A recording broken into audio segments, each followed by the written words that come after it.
ते पहा, अजूनही माझ्याकडे पाहत आहेत.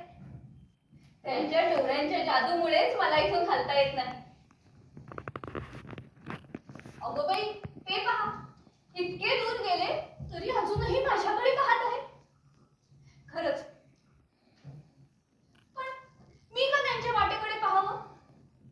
का म्हणजे ते पाहतात म्हणून मी पाहते, नाही तर मी कशाला पाहीन? अक्कांनी बाबांनी माझ्या दृष्टीला द्रव्य दृष्टी म्हणली, तीही आज एकसारखी तिकडे लागून राहिली आहे. तेव्हा हे नवलच नव्हे काय? म्हणा, नवल